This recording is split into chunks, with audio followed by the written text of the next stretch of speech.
प्रश्न पूछा गया है कि परमात्मा की पहली झलक कैसी होती है। जैसे ही तुम मिटे, बस उसी वक्त परमात्मा की पहली झलक घटित हुई, परंतु तुम्हारे रहते घटित न होगी।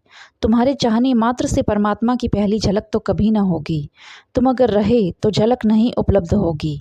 और यह बात ख्याल में रखना कि तुम ही बाधा हो, कोई और बाधा नहीं है।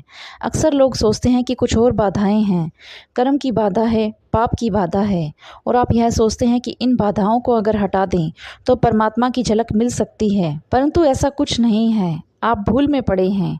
ना कर्म की बाधा है, ना पाप की बाधा है, और ना ही अज्ञान की बाधा है। बाधा अगर कोई है तो तुम खुद ही हो। इस मैं की बाधा है, और जब तक मैं न मिट जाए तब तक उसकी झलक नहीं मिलेगी। जहाँ तक यह मैं का भाव है वहाँ तक द्वार बंद है। सूरज चाहे उगा ही रहे, परंतु तुम रोशनी तक नहीं पहुँचोगे। परंतु जैसे ही यह मैं गया तो द्वार खुल गया। जैसे ही तुम मिटे कि तुम स्वयं ही परमात्मा हो गए।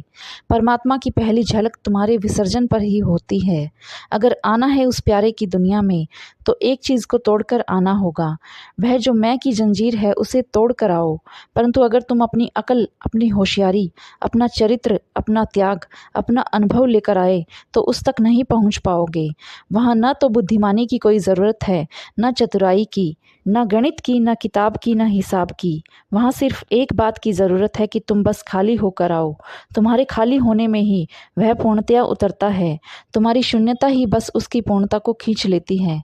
तुम मिटो ताकि उसे पा सको। लोग परमात्मा की झलक तो पाना चाहते हैं, लेकिन यह कीमत नहीं चुकाना चाहते, और इसी कारण से उन्हें परमात्मा की झलक कभी मिल ही नहीं पाती। या फिर जो झलकें मिलती हैं वे उनके मन के ही खेल होते हैं। वे झलक परमात्मा की नहीं होती, वे उनकी खुद की ही कल्पनाएं होती हैं। इसे आप यूं समझें कि जैसे कृष्ण बांसुरी बजाते हुए दिख सकते हैं, या राम धनुष बाण लिए हुए खड़े नजर आ सकते हैं, या जीसस दिखाई पड़ सकते हैं सूली पर चढ़े हुए, परंतु यह सब तुम्हारे मन का ही खेल है। केवल यह तुम्हारे मन का जाल है। परमात्मा का कोई रूप नहीं है, कोई रंग नहीं है, कोई गुण नहीं है। परमात्मा कोई व्यक्ति नहीं है कि जिसकी तुम्हें झलक मिलेगी। परमात्मा तो एक अनुभव है, एक स्वाद है जो पूरे प्राण पर फैल जाता है, रोए रोए पर फैल जाता है। परमात्मा एक अनुभूति है, कोई व्यक्ति नहीं है। जैसे आपको आपके जीवन में प्रेम की अनुभूति होती है, और ऐसी ही परमात्मा की अनुभूति है। प्रेम का कोई साक्षात्कार थोड़े होता है कि सामने खड़ा हो गया प्रेम और प्रेम से दो बातें कर ली। प्रेम का तो आविर्भाव होता है, आपको आनंद में एक अनुभव होता है। कबीर कहते हैं, ढाई आखर प्रेम के पढ़े सो पंडित होए। सारे शास्त्र, सारा ज्ञान सब इसमें ही समा गया है। बस इस प्रेम का ही तो सारा खेल है। अगर सिमट गया तो किसी एक शख्स तक सीमित रह जाता है, और अगर फैल गया तो परमात्मा बन जाता है। सिकोड़ो मत अपने प्रेम को, फैलने दो। इतना फैल जाए कि सारा अस्तित्व तुम्हारे प्रेम का आंगन बन जाए। इतना फैल जाए कि तुम बचो ही ना।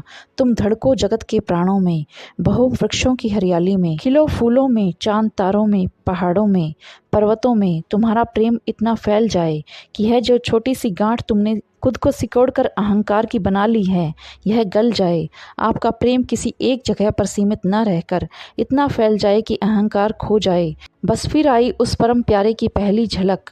मगर ख्याल रखना, पहली झलक का मतलब यह नहीं कि वह झलक तुम्हें मिलेगी जब तुम नहीं रहोगे। तब आई पहली झलक। जैसे कबीर जी ने कहा है, प्रेम गली अति सांग करी, तामे दो समाए। जब मैं था तब हरि नहीं, अब हरि है मैं नहीं। अर्थात जब तक भक्त रहता है तब तक भगवान नहीं है, और जब भगवान है तब भक्त कहाँ।